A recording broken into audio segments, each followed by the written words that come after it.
मेरी ननियाल, मेरी नानी, मेरे नाना, इनकी खबरें यहाँ मौजूद है। यहाँ के स्कूल में मैंने तालीम हासिल की है। मेरे कई दोस्त इस शहर में रहते हैं। देखिए, जब मैं गेस्ट हाउस में बैठा था तो बाबा देशमुख आए, जाहिद आए, दूसरे काफी साथी आए। तो एक बात मैं कहना चाहता हूं कि आपकी इस बस्ती से मुझे एक मोहब्बत है। हमने इस जलसे में आने से पहले एक बुजुर्ग जो हमारे पास क़याम पजीर है, जियाउद्दीन रिफाई, उनकी मज़ार पर ज़ियारत की, चादर चढ़ाई। कहने का मकसद ये है कि ये जमीन, ये जवान, ये बुजुर्ग, ये सब नौजवान मेरे बहुत नजदीक के हैं और ये निस्बत से मैं आपसे शरीक करना चाहता हूं। मैं आपसे बातचीत करना चाहता हूं। अपनी बातचीत से शुरू से पहले मैं आपको दो चीजों पे आपकी तवज्जो ले जाना चाहता हूं। हेलो मिला। ये मुहर्रम हराम का महीना है। मुहर्रम हराम में क्या बोल रही है? आवाज नहीं है। बहुत सारे वाकयात इस्लामी तारीख में हुए हैं, चार्जिंग वाला। मगर सबसे अहम वाकया जो दुनिया की तारीख का आज़म तरीन वाकया है वो है इमाम हुसैन की शहादत। अरे वहाँ आका नामदार रसूलुल्लाह सल्लल्लाहु अलैहि वसल्लम के रख्त जिगर, जिनके बारे में कहा गया था अगर इमाम हुसैन और हसन को देखेंगे तो आपको हुजूर की शफाअत नजर आएगी। वो इमाम हुसैन जो मेरे नबी के कांधे पर बैठा करते थे, 10 मुहर्रम को जाम शहादत नोश कर। क्या वजह थी कि जन्नत के नौजवानों के सरदार को अपनी गर्दन कटाना पड़ा? बात थी यजीद की खिलाफत पर बैत नहीं देना। यजीद की खिलाफत पर बैत करना इमाम हुसैन ने नामंजूर किया, गर्दन कटवा दी। खिलाफत बादशाहत में तब्दील हो गई और बादशाहत कैसी बन गई थी? एक जालिम, एक जाबिर, एक घुमंडी। उस बादशाहत को इमाम हुसैन ने कबूल नहीं किया, क्योंकि बादशाहत जब आती है तो इंसाफ के पैमाने बदल जाते हैं। बादशाहत जब आती है तो गरीबों को इंसाफ नहीं दिया जाता और बड़ों को इंसाफ बेचा जाता है। बादशाहत आती है तो जनता की राय मशवरे को अहमियत नहीं होती। जब बादशाहत आती है तो अवाम की आवाज को दबा दिया जाता है। तो मेरे इमाम हुसैन रज़ियल्लाहु तआला अन्हा ने अपनी जान की कुर्बानी दी। यजीदियत के खिलाफ, बादशाहत के खिलाफ, घुमंडी और जालिम बादशाह के खिलाफ अपनी जान की कुर्बानी की। मैं आपसे ये कहने आया हूं, हुसैनियत का मकसद, इमाम हुसैन की शहादत का मकसद, ये किरदार कहीं ना कहीं रसूल के गुलामों के पास, उनके गुलामों से गुलामों के पास होना चाहिए। मुहर्रम का महीना है। इस महीने में मैं आपको ये दावत दे रहा हूं, उठो, जालिम, घुमंडी, नाइंसाफी करने वाली हुकूमत के खिलाफ उठ खड़ा हो। पहली बात तो हुसैनियत का किरदार, हुसैनियत का किरदार, यजीदियत के खिलाफ जंग, ये पैगाम देने में आपके पास आया। वो फिरौन हो कि नमरूद हो, ये इख्तिदार में बैठी हुई वो जात हो या पार्टी हो जो जुल्म को अपना मरकज बनाएगी, हमको उसको उखाड़ कर फेंकना। दूसरी बात, आज हिंदुस्तान के नेशनल टीवी पर मणिपुर के वाकयात बयान किए जा रहे हैं। एक कुकी समुदाय है, एक जमात है कुकी समाज, वो क्रिश्चियन है। इस कुकी समाज के लोगों को गोलियों से भुना जा रहा है, उनके घरों को जला दिया जा रहा है, उनकी औरतों पर रहमानियत और बर्बरियत से रेप किया जा रहा है। 50,000 लोग बेघर हो गए। इन ईसाइयों का कोई वारिस नहीं। वहां की हुकूमत उनको इंसाफ नहीं देती। मणिपुर के वाकयात इसलिए है कि वहां बीजेपी सत्ता में है। देश का प्रधानमंत्री ऑस्ट्रेलिया में एक मंदिर टूटता है तो ऑस्ट्रेलिया के हाई कमिश्नर से बुलाकर बात करता है। मणिपुर में देशों चर्चों को जला दिया गया। क्या वो इबादत गाह नहीं है? मणिपुर में ऐसे जो वीडियो आए, कई वाकयात हुए, कई 100 खवातीन की अस्मत दरी की गई, हुकूमत खामोश बैठी। साफ समझने की बात है, जिसके पास सियासी आज हम आपके शहर में आए हैं, हमारे पास मुसलमानों में यह मिजाज है जो हमारे बुजुर्ग भी कहते हैं, जो बहुत हद तक सही भी थे, कि हमको शिवसेना बीजेपी को शिकस्त देना है। मैं अमरावती में था, बैरिस्टर असदुद्दीन ओवैसी मेरे साथ में थे। अमरावती की जो पार्लियामेंट की मेंबर है, उस खातून का नाम है नवनीत राणा। उस नवनीत राणा ने आजाद उम्मीदवार की हैसियत से चुनाव लड़ा और कहा कि मैं बीजेपी शिवसेना को हराने के लिए इलेक्शन में आया। मस्जिदों से उसकी हिमायत में बयानात दिए गए, उलमाए कराम ने उसके लिए काम किया। कि तो मुसलमान समझता है कि पहला मकसद शिवसेना बीजेपी को हराना है, इसलिए जो उसके खिलाफ बात करेगा हम उसको वोट देंगे। मोहतरमा चुनकर भी आ गई। चुन के आने के बाद मोहतरमा नरेंद्र मोदी की गोद में बैठ गई। अमित शाह की शान में खसीदे पढ़ने लगी, हनुमान चालीसा पढ़ने लगी। तो आपको यह तय करना है कि आप किसको ताकत देंगे। अभी मैंने सुना ज़िमनी इंतखाब में आपने एक कांग्रेस के उम्मीदवार को वोट दिया। वो मुसलमान के वोटों को बाप की जागीर समझ रहा, उसके खुट्टे से बनी हुए समझ रहा। मैंने सुना परसों को मीटिंग किया था अमन कमेटी की, जनता दरबार किया था। वो एमएलए को मैं पूछना चाहता हूं, क्या तेरे को ये भी मुसलमान नहीं दिखा जनता दरबार में बिठाने के वास्ते? यानी हमारी हैसियत ये हो गई कि हमको तुम शिवसेना बीजेपी का डर बताकर हमारे वोट लो और समाज को दूर बिठाओ। सियासत में मुसलमान के वोट चलते, मगर मुसलमान की सत्ता में भागीदारी नहीं चलती। अब देखो नेशनल सतह पे क्या काम हुआ है। नेशनल सतह पर बीजेपी के खिलाफ, एनडीए के खिलाफ एक अलायंस बन रहा है।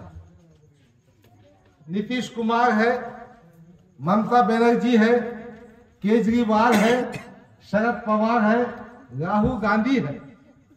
कोई मुसलमान चेहरा हिंदुस्तान का दिखता है क्या? वो दिखते कौन?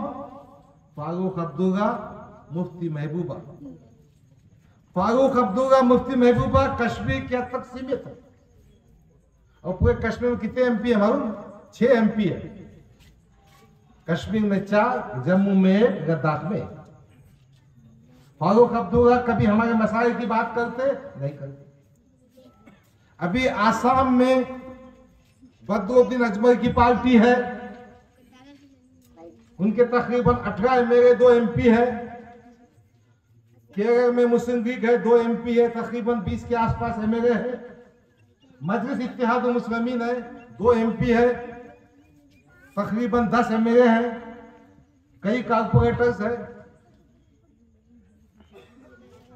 असदुद्दीन अवैसी से क्यों पेट दुखता तुम्हारा?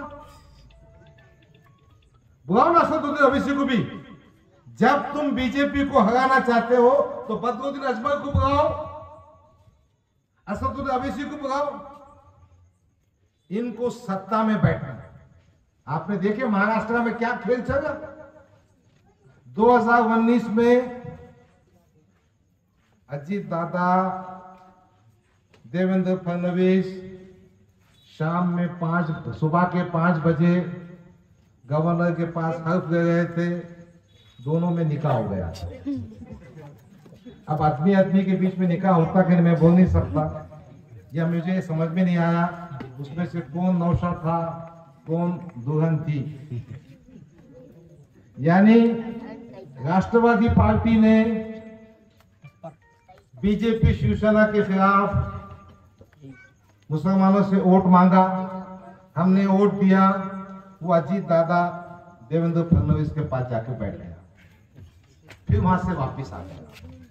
फिर पवार साहब ने गवर्नमेंट बनाई, शिवसेना, कांग्रेस, राष्ट्रवादी, और अपने भी लोग बहुत भूत भोगे भागे।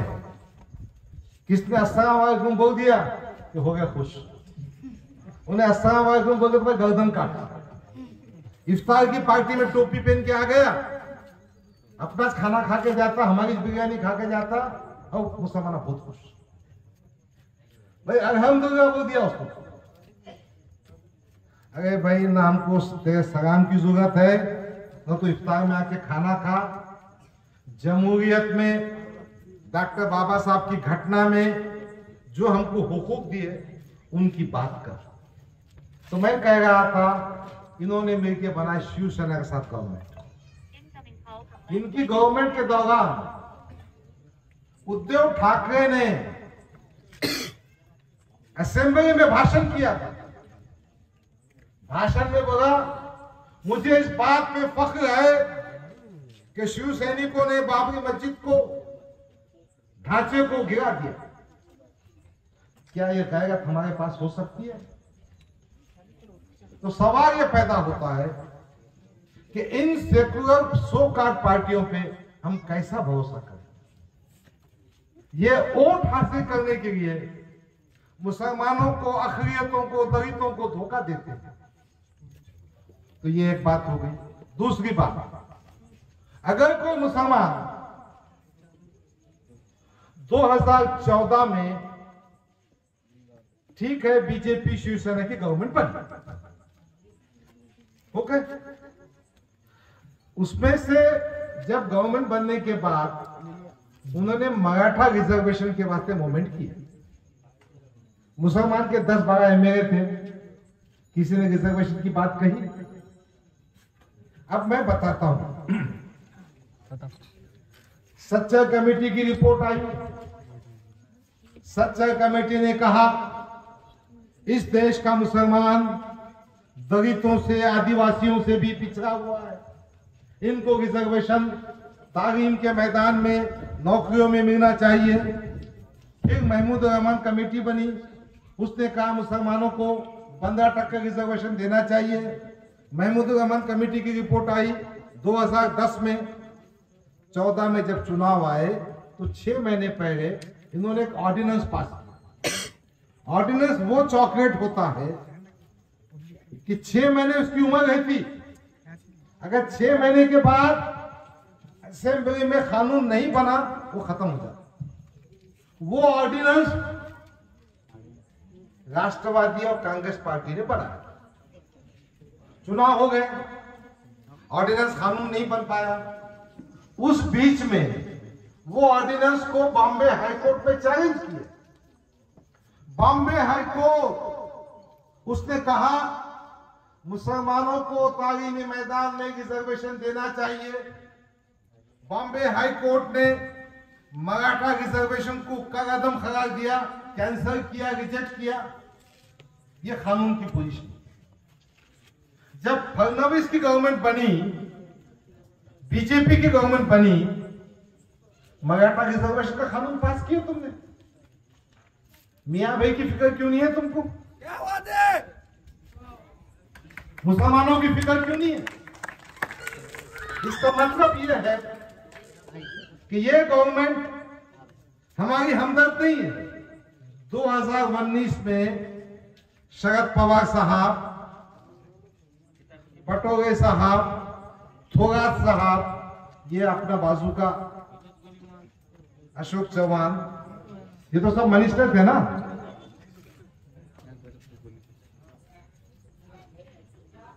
मुस्लिम रिजर्वेशन की बात क्यों नहीं की है भाई? किससे तुम्हारी फटे हुई थी? हमने तुम्हारी कब सीना? इन्होंने सबने मराठा रिजर्वेशन का कानून पास किया। महाविकास आघाड़ी की गवर्नमेंट ने महाराष्ट्र में मराठा रिजर्वेशन की बात की। ये क्या मुंह में कांग्रेस के जो अशोक चौहान थे, ये शरद पवार थे, ये अपने मुस्लिम एमएलए थे, क्या मुंह में घूमने करके बैठे थे? क्या इनके मुंह में दही जमा हुआ था? क्या मजबूरी थी?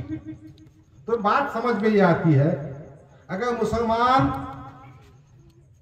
कांग्रेस से भी चुनकर आता है, राष्ट्रवादी भी चुन के आता है, तो वो राष्ट्रवादी मुसलमान होता है, वो कांग्रेसी मुसलमान होता है, वो मियां भाई का अपना मुसलमान नहीं होता।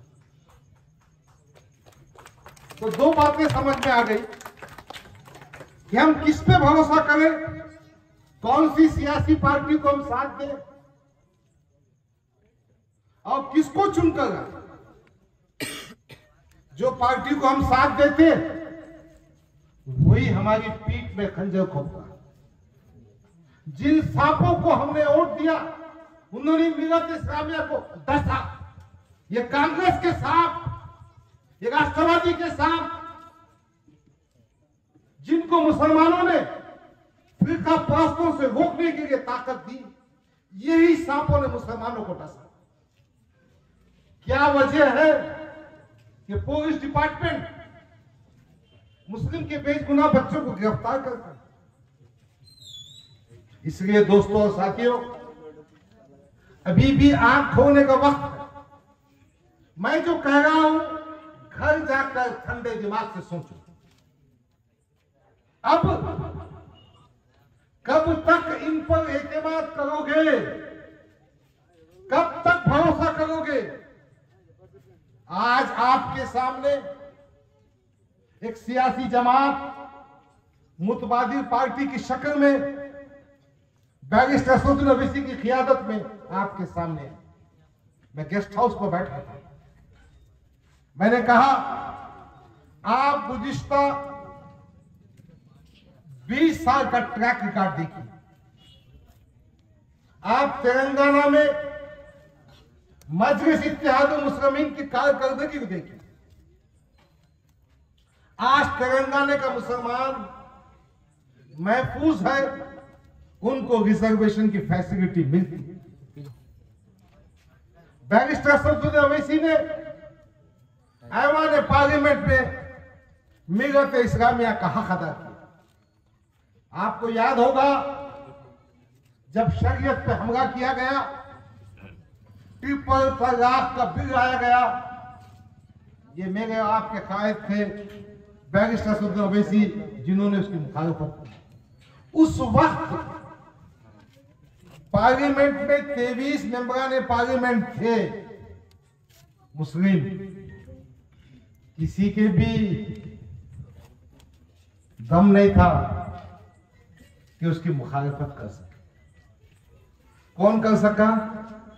इसकी वजह यह थी कि वो अपने पार्टी के आदेश के पाबंद थे। पार्टी के आदेश के सामने शरीयत की कोई अहमियत नहीं। तो मैं आपसे ये कहने के लिए आया हूं, आओ अपनी सियासी पार्टी, अपना खायर, अपना नुमाइंदा जो आपकी बात रख सके। अजीजान गिरामी, ये बात भी आपके जहन में आती होगी, क्या हम चुनकर आएंगे? आप हिम्मत कीजिए। हमने औरंगाबाद में पार्लियामेंट की एक सीट कंटेस्ट की थी, चुनकर आए। हिम्मत से रहेंगे, चुनकर आएंगे इंशाअल्लाह। कोशिश करते रहेंगे, ताकत बनाएंगे। और हम ये सियासत सिर्फ मुसलमानों के वास्ते नहीं करते। हम चाहते हैं कि हमारी क़ियादत इस राज्य के, इस शहर के, इस देश के कमजोर लोग जो है उनको इंसाफ मिल सके। देखो, नांदेड़ में एक दलित बच्चे का मर्डर किया गया। मेरा भाई फिरोज राणा, उनकी टीम वहां पहुंची। मैं जाकिर को देखता हूं, अभी तो कॉर्पोरेटर नहीं बना, नगर सेवक भी नहीं है, नगर अध्यक्ष बनेगा इंशाअल्लाह आपका साथ रहा तो। मगर वो मुकाम मुखिया मुकाम वहां पहुंचा। क्या आप ऐसे कायदीन तैयार नहीं करना चाहते जो आपके लिए भागे, पुलिस से झगड़ा करे, आपको हक दिलाए? अजीजान गिरामी, मेरे बच्चों, मेरे नौजवान साथियों, मैं आपके सामने एक बात पेश करना चाहता हूं। भारत देश में जो गवर्नेंस होती है, अपने पास 3 टायर गवर्नमेंट है। 3 टायर वो तो कैसा? सेंटर की गवर्नमेंट, मरकजी हुकूमत। मरकजी हुकूमत ने क्या क्या काम करना, ये उनके पास तय रहता है। उसको बोलते हैं यूनियन लिस्ट। वो लिस्ट पे क्या आता? Defence, post and telegraph, currency, nationalise bank उनके अंडर में आए। रेलवेज, वो गई सेंटर की गवर्नमेंट। वो इनकम टैक्स के जरिए पैसे जमा करती। दूसरे जीएसटी का पैसा उनको जाता 50%, 50%। वो पैसों से हाईवे बनाते, डिपार्टमेंट को डेवलप करते, यूनिवर्सिटीज कायम करते सेंट्रल। दूसरी जो गवर्नमेंट होती है स्टेट गवर्नमेंट, अपना मंत्रालय, महाराष्ट्र की गवर्नमेंट, उनको भी पैसे जमा होते। ये जो अपन रजिस्ट्री के पैसे करते, आरटीओ ऑफिस के पैसे जाते, वो पैसों से उनको वेलफेयर का काम करना। ये दोनों जगहों पे कानून बनता है, इनको बोलते हैं कानून साज इदारे। और तीसरी गवर्नमेंट कौन सी होती? ये अपनी नगर परिषद या महानगर पालिका या नगर पंचायत या ग्राम पंचायत। यहाँ कानून नहीं बनता। हम कोशिश करेंगे कि ग्राम पंचायत हो, क्या नगर परिषद हो, क्या महानगर पालिका हो, क्या असेंबली हो या पार्लियामेंट, वहां मजलिस की नुमाइंदगी पहुंचे और ऐसे कायदीन पहुंचे जो हुकूमत की स्कीमों को अपनी कौम तक पहुंचाए। मैंने परसों सुना कि फलाने साहब ने फलाने एरिया में डेवलपमेंट किया, अपने बाप की जेब से किया क्या? उसने हुकूमत के फंड से किया। मैं क्यों कर सका? वो नगर सेवक था, वो एमएलए था, वो एमपी था। यकीनन आपसे गुजारिश करने का मकसद यह है कि आप एक ऐसी सियासी पार्टी को ताकत दीजिए जो जिम्मेदारी से आपके साथ में है। जहां कानून बनेंगे वहां मुसलमानों के जज्बात की तर्जुमानी होगी और कानून बनेगा। जहां पे गवर्नमेंट के फंड्स का इस्तेमाल करना है, का जिम्मेदारी है कि आपके पास पीने का साफ पानी मुयस्सर हो, वाफर मिकदार में हो, आपके रास्ते साफ सुथरे और सीमेंट कंक्रीट के अच्छे बने, गटर और ड्रेनेज का पानी साफ निकल जाए, इलेक्ट्रिसिटी राइट हो जाए, और उसके अलावा आपके महलों में अच्छे मदरसे। अब राइट टू एजुकेशन में ये रेस्पॉन्सिबिलिटी, ये जिम्मेदारी हो चुकी है लोकल सेल्फ गवर्नमेंट की, नगर परिषद की, महानगर। अस्पताल, ये कांग्रेसियों ने, ये राष्ट्रवादी पार्टियों ने, ये सेकुलर वोटों ने हमको क्या दिया? हमारे इलाकों में स्कूल नहीं है, हमारे बच्चों को तालीम का इंतजाम नहीं है, अस्पताल नहीं है, मगर यकीनन पुलिस स्टेशन बहुत है। देखिए, सच्चर कमेटी की रिपोर्ट में यह था कि मुसलमान तालीम में पीछे, नौकरियों में पीछे, इनके पास जमीन जायदाद नहीं, सब जगह इनका परसेंटेज कम, इनका सबसे ज्यादा परसेंटेज जेलों में। तो मैं एक बात इसमें इजाफा करना चाहता हूं, ये जो लॉ एंड ऑर्डर का मामला है, ये जो पुलिस महकमा है ना, ये स्टेट का सब्जेक्ट है। किसके अंडर में आता है? ये महाराष्ट्र की हुकूमत के अंडर में। और यही हुकूमतें अगर चाहे तो इंसाफ दे सकती। देखो, कुछ महीनों में हिंदू समाज की फिरका परस्त ताकतों ने बड़ी बड़ी रैलियां कर दी, जन आक्रोश, हिंदू आक्रोश, फलाना चुना कर दी, ऐसा माहौल खराब कर दिया। सुप्रीम कोर्ट ने बोला कि अगर कोई भड़काऊ भाषण करके समाजों में इख्तिलाफ पैदा करता है तो उस पर कार्रवाई करना चाहिए। यह महाराष्ट्र गवर्नमेंट ने क्या करा? एफआईआर बना के छोड़ दिया, ना उनको अटक किया, ना कस्टडी में लिया, ना जेल में भेजा।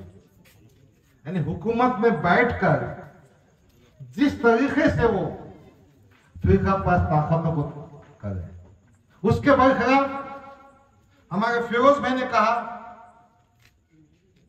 कि परगी वैजनाथ में हम गए थे, एक जरीन खान नामी आदमी को पुलिस कस्टडी में ले जाकर मार दिया गया। मैं आज से 1 महीना पहले अमरने गया था। यूसुफ टोपी वाला वहां का नगर सेवक है, 25 साल का, जलगांव डिस्ट्रिक्ट का वाकया है। उसके नौजवान बेटे को बगैर किसी वजह कर पुलिस कस्टडी में ले जाके मार दिया। मैं गया खुरेश नगर चंद दिनों पहले, रुखमान अंसारी को, अफान अंसारी को मॉब लिंचिंग में मार दिए। पलगा गया, रुखमान अंसारी को मॉब लिंचिंग में मार गए। शेगांव गया, वहां मार दिए। अकोला में खातून को जगा दिए। तो आप ये सुन लीजिए, इन तमाम मामलों में पुलिस प्रशासन क्यों काम नहीं कर रही? क्योंकि रियासती हुकूमत उनकी माई बाप है। जब हमारे नौजवान फिरोज राणा जैसा आदमी, जाकिर जैसा आदमी वहां बैठेगा तो उनको सब बातों पे इंसाफ देना। जब तक आपकी सत्ता में भागीदारी नहीं होगी, आपको इंसाफ नहीं मिलता। इसीलिए एक पैगाम देने में आपके बीच आया हूं। आओ हम सब मिलकर इस बात का अहद करें कि मजलिस इत्तेहाद मुस्लिमीन का जो मिशन है कि हम सबको ताकत देना चाहिए। मुझे देगलू शहर में कोई चुनाव करना नहीं है, ना सदुद्दीन अवीसी साहब को रहना, मगर हमारे बीच में खियादत को बनाना है। ये खियादत ऐसी बनाएंगे जो गरीबों के आंसुओं को पोंछेंगे, होने वाले इंसाफ नाइंसाफी को खत्म करेंगे, पुलिस के जुल्म से दूर हटेंगे और ताकत के साथ हम अपने भाइयों की, पिछड़े लोगों की मदद कर सकेंगे।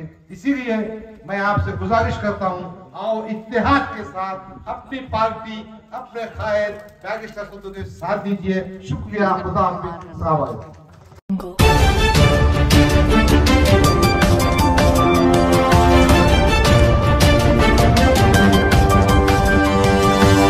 audio